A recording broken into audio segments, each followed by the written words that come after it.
Ya betul sekali seperti yang udah Skyla bilang ya bahwa EVOS Defiance ini bisa kita lihat mereka belum maksimal untuk 3 round awal. Tapi kita masih belum tahu kira-kira round selanjutnya kayak apa. Jadi Survivors langsung aja kita masuk ke round keempat kita pada hari ini. Bermuda ini dia. Let's go Survivors, kita mulai masuk di round keempat Bermuda dan pesawatnya bergerak dari arah Sentosa menuju ke Graveyard dan juga Observatory. Waduh, apakah? Apakah?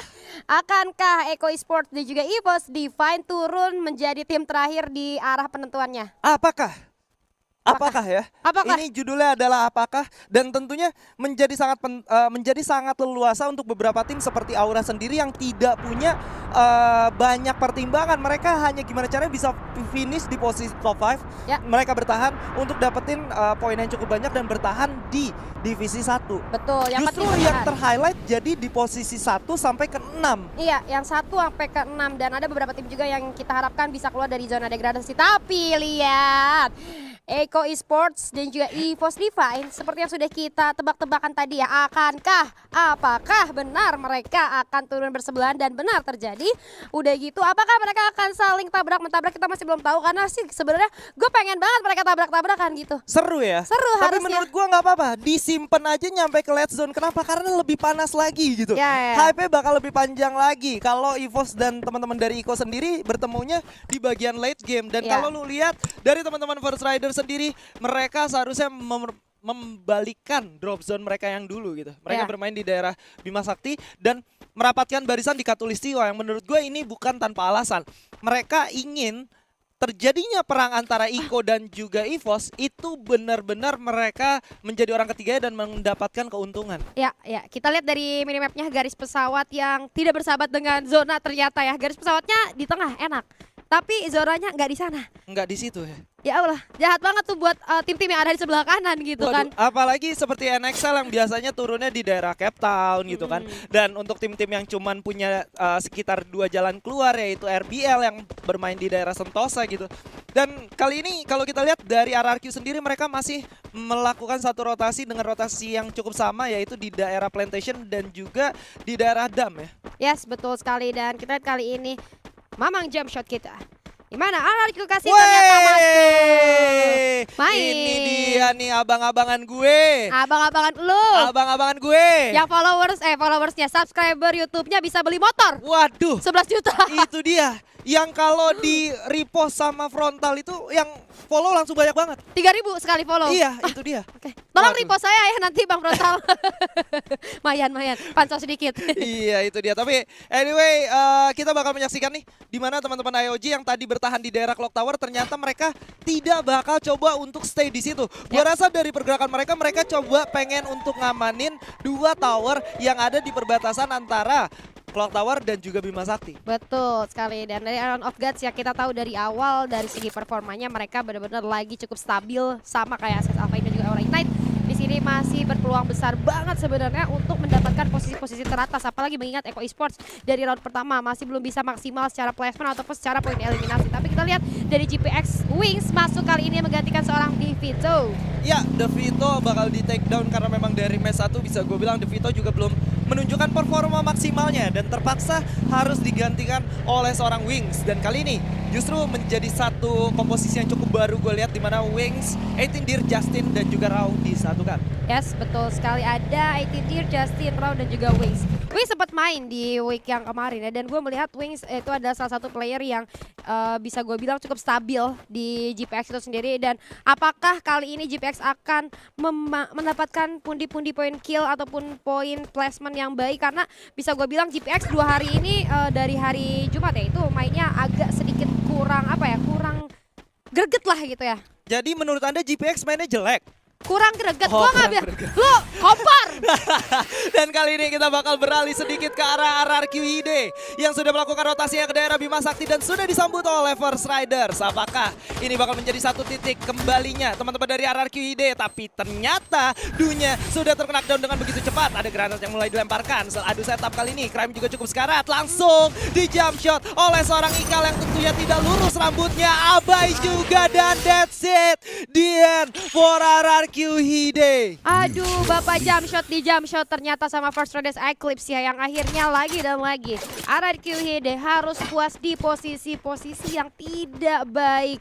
Dan ini akan menjadi sangat sulit tentunya untuk RRQ Hide mengejar ketertinggalan mereka di 2 round terakhir nanti. Ya, harus mengejar ketertinggalan mereka di 2 round berikutnya nanti. Dan dari NXL, seperti yang kita mention ya, mereka bermain dari daerah Cape Town, Ya. bergeraknya cukup jauh gitu untuk masuk ke zona Ya. selanjutnya. Dan ternyata lagi dan lagi pakai jeep tukang culik juga kan. Tadi pakai jeep tukang culik juga. Apakah ada konspirasi NXL ini Apakah? penculik handal? NXL ini ternyata bandit sebenarnya selain West Bandit. Iya, apakah ini bandit yang tertukar? Karena West Bandit itu sebenarnya kalau Tusun bukan West Bandit lagi, Apa tuh? jadi West Bandung. Lu pada harus lihat muka dia pas barusan ngejokes. West Bandung. Jadi Bandung adem dong. Barat. Oh iya ya, adem ya tapi ya jadinya ya. Adem-adem ayam. Nah, kita move lagi kali ini di mana Eko Esports sudah ada di area Clock Tower. Hey, Danger Zone ini bukan sekedar mitos. Kita melihat di week terakhir kemarin ya, di week terakhir kali ini. Hari apa gue lupa, itu tuh ada yang kenok sama Danger Zone. Jadi jangan diremehkan Danger Zone, jangan sampai ngamuk deh pokoknya. Oh, hari ini adalah hari terakhir bagiku ya? Bukan ya? Jangan. Dan kali ini kita sudah menyaksikan ada 11 tim yang 11 tim. masih hidup. Dan juga tentunya 44 orang, yang artinya kalau 12 tim ada 48, itu sisanya yang 11 timnya masih cukup lengkap. Lu kayak guru matematika gue lihat-lihat. Ngitung dari 12, 48 ke 11, 44 dihitung semua ya. Dan kita lihat kali ini penumpukan yang cukup ramai terjadi di area Clock Tower lagi dan lagi ya. Tadi kita sudah sempat Clock Tower berdarah-darah dan kali ini bahkan sudah ada tembakan-tembakan yang sudah mulai terjadi di area Clock Tower, Skyla. Iya, di mana Jafra ternyata melakukan prone gaming juga gitu kan. Prone Sementara gaming. itu dari teman-teman First Riders yang sedang berapi-api kali ini coba menembus bergerak ke arah Clock Tower, tapi ternyata tidak cukup mudah karena kali ini sang Lord dari IOG sudah mengetahui posisi mereka dan memaksa teman-teman First Riders untuk mundur terlebih dahulu. Tapi kenapa Beng yang dapat poin eliminasinya? Aduh, Beng, kau sang pencuri, nggak apa-apa, asal jangan curi pacar orang. Wah, itu Curi kill bahaya. nggak apa-apa. Jangan, itu bahaya. Nanti ribut ya. Iya, curi kill nggak apa-apa, asal jangan curi pacar orang. Dan kita lihat kali ini dari Island of Gods sudah mulai memantau pergerakan teman-teman dari Eko Esports. Yang gue yakin Eko Esports juga sudah mulai menotis kalau mereka ini ketahuan. Jadi mereka coba untuk holding dulu aja. Dan lagi-lagi, Ses Alpha Inc mengambil posisi yang sama di Clock Tower. Dan ternyata Sestanos itu benar-benar dapetin 5 poin eliminasi dan 1600 damage menjadi Predator yang sesungguhnya. Predator yang sesungguhnya, emang ada yang bohongan? Ada. ada. Yang gambarnya misalkan harimau, nggak taunya Tusun duluan jadinya kan harimau kecil yang lucu-lucu. Bukan Predator lagi dong. Oh iya benar, Iya. jadinya anak kucing ya? Anak kucing atau macannya. Atau gitu. Jadi bayi macannya, macan. atau kucing koneng. Oke, Koceng koneng. Tapi kita balik lagi ke dalam game ya. Dimana Ses Alpha Inc di posisi yang sama di area Clock Tower. Di sini coba untuk tahan dulu aja karena sejauh ini belum ada tim lain yang mengancam posisi mereka. Namun di depan ada Eko Esports yang kalau misalnya Eko Esports keluar sedikit aja, ini akan menjadi makanan empuk buat Ses Alpha Inc. Kalau ngomongin masalah Ses Alpha Inc juga, gue tuh jadi punya cita-cita baru menjadi tukang parkir di bawah Clock Tower. Kenapa? Ses ini selalu bawa motor atau mobil, lumayan kalau 2001 kendaraan kan? Iya juga ya. Iya. Itu kalau misalnya jadi tukang parkir sehari bisa 300.000 cuy. Iya, apalagi Ikonya Sesnya kesini mulu gitu. Iya, kesini lagi mulu. Scream kesini, lagi FFML kesini gitu kan. Banyak juga side jobnya ya. Iya gitu. Freelance tukang parkir. Tapi teman-teman dari First Riders yang sudah terpick off 1 orang kali ini sudah berhasil masuk ke zona selanjutnya menggunakan 1 vehicle, dan tentunya sang kapten Darkol bakal coba dihidupkan terlebih dahulu nih. Harusnya dihidupkan terlebih dahulu. Ini masih zona kedua, masih nggak menutup kemungkinan tentunya untuk turun walaupun hanya dengan pistol dan fast helm level 1 masih memungkinkan untuk reset lagi dari awal teman-teman dari First Rider Eclipse, apalagi mereka sudah berhasil mengamankan 4 poin eliminasi. Sayang banget kalau misalnya Darkolnya nggak dihidupin gitu. Betul. Jadi dimanfaatkanlah semaksimal mungkin waktunya, dan kita ada EVOS Divine yang gua rasa masih coba untuk melakukan rotasi. Oke, dan ternyata kali ini juga dari EVOS langsung masuk ke daerah Clock Tower.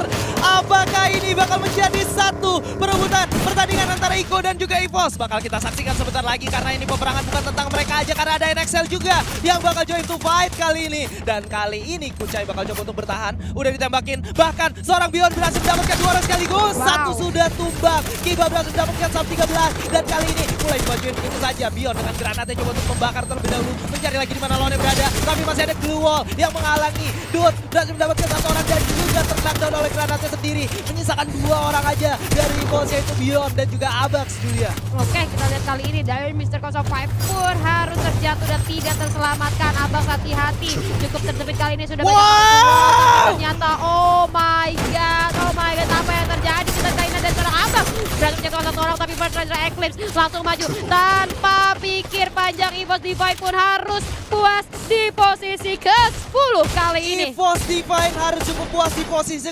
ke-10, tapi objektif mereka udah centang.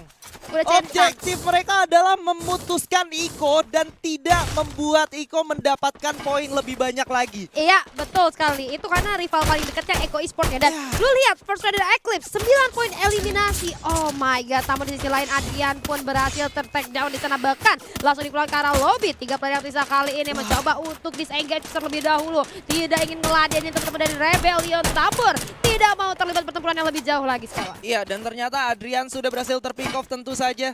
Dan menyisakan 3 orang dari Aura. Tentunya bakal menjadi pertanyaan, apakah Aura bisa bermain sekonsisten di 3 game sebelumnya? Karena ini adalah momen-momen krusial di mana harusnya Aura menunjukkan taringnya. Ditambah Adriannya sudah terknockdown seperti yang kita ketahui. Aimstar dari Aura sekarang bukan cuma Aimgat aja, ada Adrian juga. Oke, betul sekali. Adrian yang bukan Bang Elhaya tentunya. Adrian yang bukan Bang Elhaya. Bisa. Adrian yang bukan Bang Elhaya ternyata benar sekali. Tapi kita lihat kali ini dari GPX Esports juga bermain dengan cukup hati-hati. Bisa gue bilang GPX dari tadi di posisi yang sama ternyata tidak melakukan pergerakan yang membuat musuhnya mendapatkan informasi. Tapi ada clue yang sudah diaktifkan tadi kita lihat juga dari West Bandit kali ini. Sedikit berhati-hati karena mereka dalam posisi itu kurang enak. Mereka harus masuk ke depan. Ya, mereka harus menggempur pertahanan dari Kings kalau mereka mau masuk ke dalam zona selanjutnya. Tentunya ini bakal menjadi cukup sulit karena ini ada open field yang harus mereka tembus. Tapi tanpa pikir panjang seorang Lexus Boy mulai masuk ke daerah pertahanan dari King sendirian tanpa bantuan teman-temannya karena teman-temannya masih cukup jauh. Tembakan sudah dirasakan, seorang Dix dengan double vector yang sudah siap menyambut siapapun yang masuk terlebih dahulu. Siapapun yang masuk terlebih dahulu akan disambut dengan sangat manis. Namun kita lihat juga dari teman-teman tim King di mana Kezol menjadi orang terbelakang, mencoba backup fire, mengawasi jalur perpindahan dari teman-teman, namun ternyata tertinggal di arah belakang. Dix kali ini Skybeats langsung maju arah depan, namun Rehan coba untuk menyelamatkan seorang Dix kali ini masih bisa diselamatkan ternyata dengan adanya komen. Namun ternyata Rehan ini kenapa selamatan gitu kan. Dix sama Rehan menjadi informasi yang cukup baik. West Bandit kali ini langsung melakukan pergerakan maju agresif terhadap teman-teman tim Kings, bahkan dari seorang Alpha pun berhasil dijatuhkan kali ini. Menjadi informasi yang cukup baik, namun West Bandit harus menahan sedikit pergerakannya karena Alpha tidak bisa ikut dalam pertempuran. Kulupur sudah mulai diaktifkan kali ini. Lexus Boy mencari peluang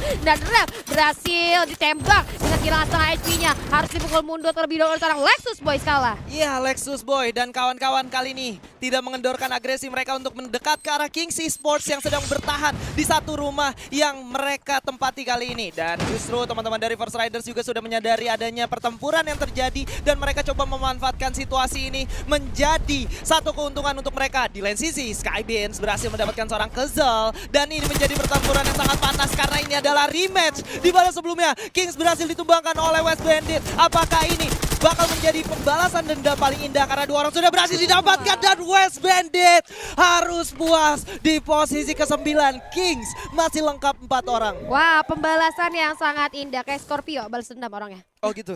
Anak zodiak. Anak zodiak. Oke. Nggak boleh. Tapi dari Kings sendiri berhasil untuk membalikan keadaan dengan memulangkan teman dari West Bandit dengan double vector gitu kan. Mengubah keadaan, namun di sisi lain Aura Ignite harus sedikit kesulitan dengan tersisa 2 player saja dan satunya udah knock. Ini akan menjadi satu bahaya tentunya. Ada Skylar yang sudah diluncurkan di sana, zona pun sudah mulai menempel terhadap mereka. Harus segera melakukan rotasi di daerah yang cukup terbuka dan kali ini kita berlari lagi ke arah Kings yang kedatangan tamu baru Skylar. Iya, di mana satu orang dari Ses Bocil sudah berhasil di pick off. Yang kita ketahui Bocil ini adalah merupakan salah satu ujung tombak dari Ses. Aura Ignite di posisi ke-8. Kings masih belum selesai sampai di sini aja karena mereka masih mengamuk dengan 6 poin eliminasinya dan lengkap 4 orang dengan segudang resource yang mereka miliki. Tapi seorang Souza dari kejauhan sudah melempar granat dan berhasil menumbangkan seorang Ikal di sana dan kali ini Rev juga sudah mulai bergerak dan langsung diajar tentu saja 1 ke 1 sudah terjadi backup fire yang luar biasa dari First Rider. 2 orang berhasil ditumbangkan, ada IOG yang bakal menjadi orang ketiga. Dix mulai bergerak ke daerah jantung pertahanan lawan dan masuk ke zona selanjutnya, tapi Souza belum berhenti sampai di situ aja karena dia sudah berhasil dapetin 13 poin eliminasi untuk First Rider. Oke, salah satu rival dari EVOS Divine yaitu Ses Alpha Inc yang sedang lagi konsisten banget. Kali ini pun harus posisi ke-6. Banyak banget tim-tim yang kita bisa bilang lagi naik tiba-tiba di round kali ini lumayan terpuruk ya. Bahkan kita lihat dari GPX kali ini dengan posisi yang cukup nyaman. Oh, harus ditembak dan juga di spam granat ternyata dengan adanya First Predator Eclipse yang siap untuk masuk ke jantung pertahanan mereka. Wow, ada satu granat yang sangat baik dari seorang Jafra. Berhasil memberikan damage terhadap teman-teman dari GPX yang coba untuk bertahan di daerah satu kompon yang sama. Dan kali ini masih belum berhenti sampai di situ aja. Bahkan granat sudah dilemparkan lagi. Ada icy grenade juga yang sudah mulai meledak secara tidak langsung. GPX dipaksa untuk keluar dari daerah pertahanan mereka. Yes, betul sekali. Namun mengurung dirinya gerakan keluar bukan hal yang baik karena lihat Zoronya udah mulai menempel kepada mereka. Aduh. Bahkan dari seorang Wings berhasil dijatuhkan di area sana di luar zona. Raw pun menyusul. Kali ini Wings tidak terselamatkan, sementara itu dari Island of Gas masih posisi yang cukup nyaman dan di sisi lain First Lane Eclipse Wow. 5 dan keempat kali ini Kings harus hilang. GPX pun menyusul. Kedua tim lagi kali ini dari Rebellion Tabor yang sudah mulai masuk ke area zona di mana Island of Gas harus masuk ke teritori pertahanan dari teman-teman Rebellion. Kali ini Lord coba untuk sedikit mendekat Kayla. Yes, Lord bakal coba untuk bergerak juga masuk ke dalam zona selanjutnya. Tapi tentunya Amerta terkena kepalanya, dikeker oleh seorang Lord. Coba untuk bergerak masuk. Icy Grenade juga sudah mulai dirasakan. Dua orang IOG sudah berhasil ditumbangkan kali ini. Lord masih coba untuk maju ke depan. Melawan 3 orang sekaligus. Apakah bisa? Tapi ternyata tidak. Jadi dia adalah Buya untuk Rebellion Tabor. Wow. Rebellion Tabor bergerak sedikit demi sedikit masuk ke dalam circle. Akhirnya bisa mendapatkan Buya kali ini. Wah, kalau rata jangan sedih dong. Boleh juga quotes-nya ya. Kalau rata jangan sedih. Enggak sedih. Ditinggal ayang yang sedih. Aduh, P min satu ayang gitu ya. Satu ayang. Dan anyway ini